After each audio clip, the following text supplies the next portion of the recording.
Hey Brickheads, Scott with 36 Bricks here, and we are taking a look at Avengers Endgame Final Battle, set number 76192, 527 pieces. Let's take a look.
Alright guys, so here you have it. This set is basic. I mean, this set is basically a rerun of a previous set. Interesting on so many levels. I don't even have the words to say it proper. The build is the exact same build as the previous build, which I will showcase in edits, but this is literally the same exact building that we got before in the Infinity War Saga. There's really, this building, there's really nothing all of that special to it. The exterior is a full-on remake of the build. Same windows, same look, same everything. The only difference is this piece right here, which is supposed to be a tear out of, and I didn't put the sticker on, but you can kind of see it back here. It's supposed to be like a broken piece from the building, which doesn't exist on the build, but exists out here. It does shift a little bit, but woohoo. The building, it's just blah. But let's go ahead and take a look at the building first and try to point out some pros and cons to the build. Taking a look at the build, I will start on this side and work my way over. So this is supposed to be a chunk of the build, and this battle is supposed to be like the final battle with all of the Avengers fighting Thanos and his crew, etc. And this is supposed to be like a chunk of the building that gets blown off. Again, if you take a look at the build as I move it this way, the chunk isn't like, it's not missing. It's not like Daily Bugle where you can actually see where the chunk is. Going down here, this is an area where it's like a lab where they're supposedly making the Iron Gauntlet, and it has some of the, some of the, screens. The screens have stickers on them, so it gives it that extra little detail. I wish the actual regular glove was in this set.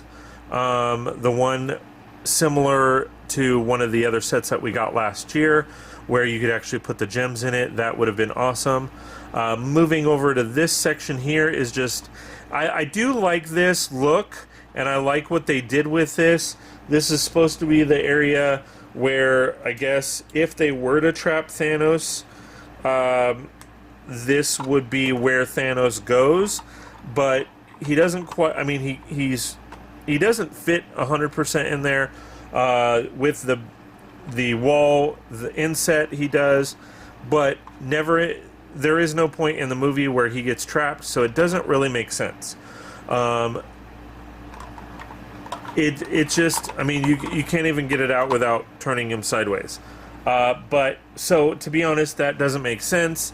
And quite frankly, if this is a logistical building, he could just crash through the glass. Why would he need to worry about these rays that, you know, are blocking him in? So again, it's just kind of one of those things where it's like, what were, like, I don't even know. So up here you have the table with mugs and a coffee cup, and you have an Avengers symbol. Kind of nonchalant, to be honest. I do like this here. It is a little hard to see. I'll try to angle them where it has Captain Marvel and Rocket Raccoon. In the glass pieces, which are cool. That resembles the movie for sure. However, in the final battle, they were there. They weren't in glass. So that is, it's really weird how they did this set. I do like the array up here. That is really cool. And then moving around to the side, you get this nice little shooter. Wasn't in the movie by any means, but I do like like how this little shooter works, and it does, of course, shoot. So that's really cool. But all in all, the build is just, it's a waste of parts. It's not that great. Again, it's an exact replica of what we got before, which I get because it's supposed to be the same building, but it's just boring. Like, on so many levels, it's boring. There's nothing to it. That does not, like, when I look at that, that barely looks like a building, let alone Avengers compound. So it's just really, I'm going to take it apart. It's going to go in my part bin, and I'm going to move on. Speaking of moving on, we're going to go to the vehicle build that is in here. Holy cow, this is epic. You know, to be honest, I got this set for this vehicle right here, the minifigures, and that's about it.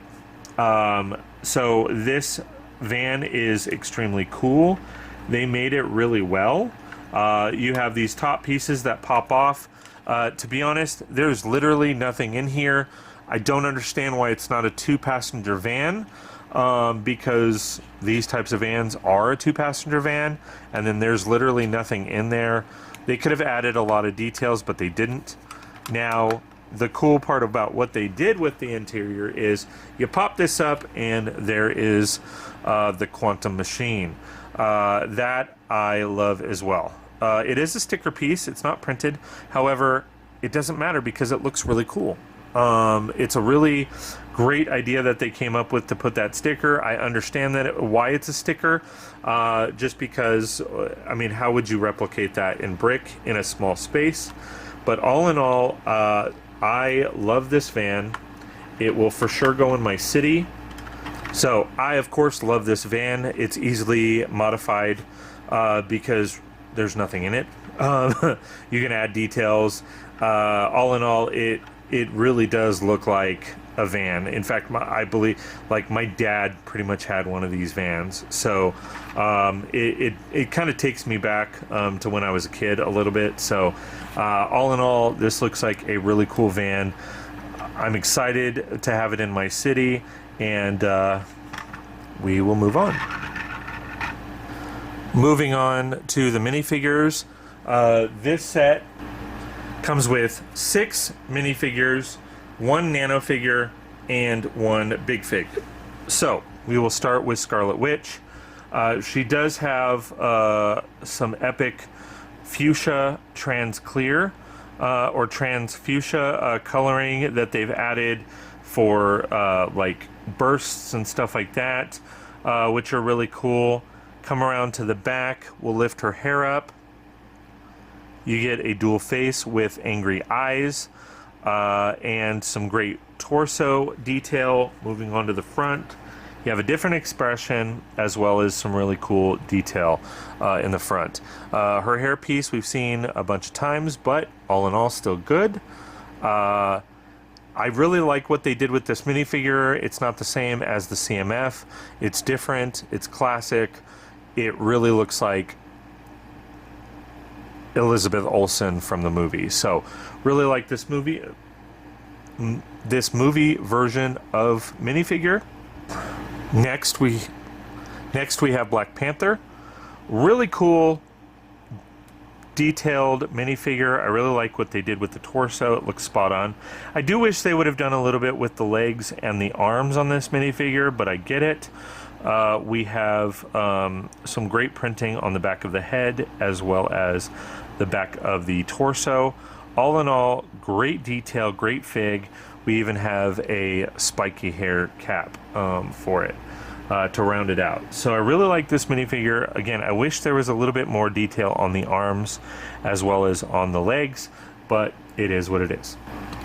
Next, we have a Shatari, which, again, really cool minifigure. Great detail on the torso and the face. We'll wrap around to the back of the torso. Again, great detail on the back of the torso and the back of the head.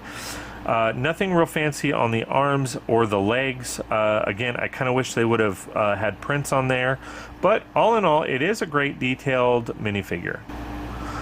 Next, we have Thor. Thor is a great minifigure. I wish we would have gotten kind of a Bro Thor version of this minifigure, but all in all, we have really great long hair. His weapon is actually really well done. Coming around to the back, again, we have great detail on the back and then a secondary face. The front face does have lightning bolts coming out of his eyes, which is really cool feature. All in all, great minifigure. I just wish it was like a Bro Thor version and not just a regular Thor version. And I wish they would have done a little bit with the legs. Moving on to Cap. Captain America looks amazing. A lot of different details in the front as well as in the back. They didn't really do anything with the legs, which again, I'm very disappointed in. He has a great headpiece. The headpiece does come off to where you have a regular headpiece with a chin strap, and he does come with a secondary option of hair. Moving around to the back, you do have a second facial feature with him being a little bit happy. Moving around to the shield. Shield is your basic shield. It's not the same as the CMF series or anything like that, but it's still a great shield. And then, of course, we have Hammer because he is given the hammer during the final battle. Another great minifigure. We get a different Iron Man, which is great. We get this epic shield with stickers, great detail as far as on the torso and the legs. Then we move around to the back and we get some more detail on the torso. We do get a color differential from the torso, hands, and arms, but unfortunately no printing. Not sure why they didn't do any printing. And then when it comes to the head, we get our mask that comes off versus that way, as well as the helmet that comes off.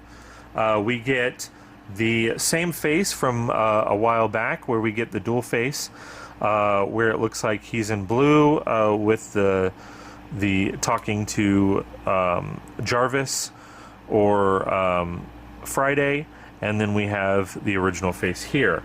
The minifigure does come with a separate hairpiece, so you definitely have that if you want to take him off that. Take the mask off and put the hairpiece on.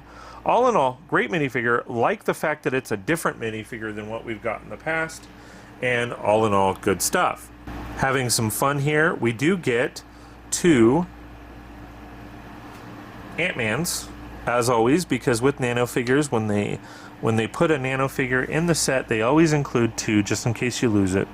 But all in all, if you really look at the detail, and I know it's a little hard to see, I can't really zoom in all that much, and it won't make any difference, but this Ant-Man is awesome.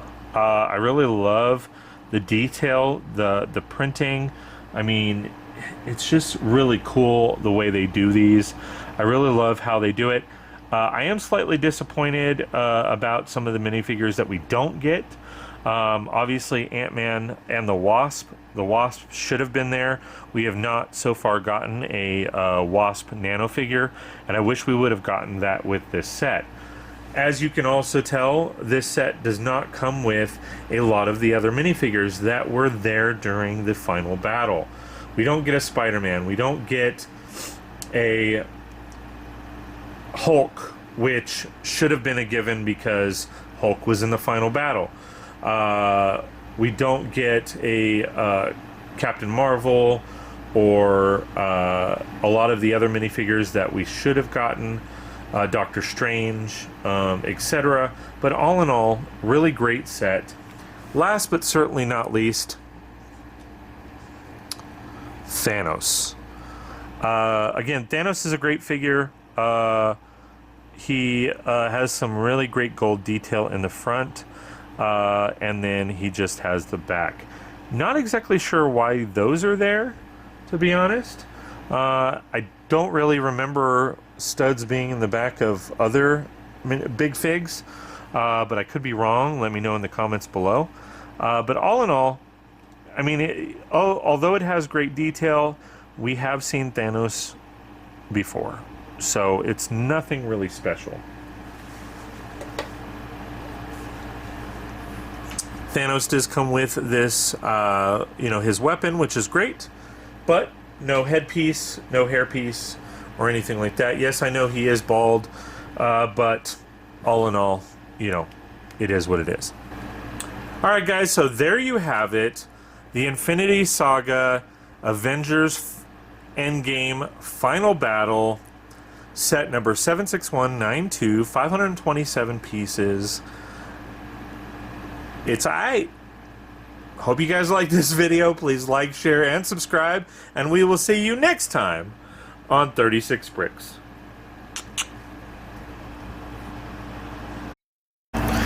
Hey Brickheads, Scott with 36 Bricks here, and I just want to give a special thank you to all my Patreon and YouTube members. It really does mean a lot that you guys are investing in me and my channel, and I am super excited that you love everything that we're doing on the channel. So thank you guys so much. Please like, share, and subscribe. If you like my content and want more, you can sign up with my memberships on both Patreon and YouTube. And we will see you next time on 36 Bricks. Ooh, this one's cool. Check this one out. I agree, that one's cool. This one's awesome. Ooh, I like this one. I just can't stop watching. Well, I like them all, and I'm gonna subscribe. Can you do the same? Please like, share, and subscribe, and we'll see you next time on 36 Bricks.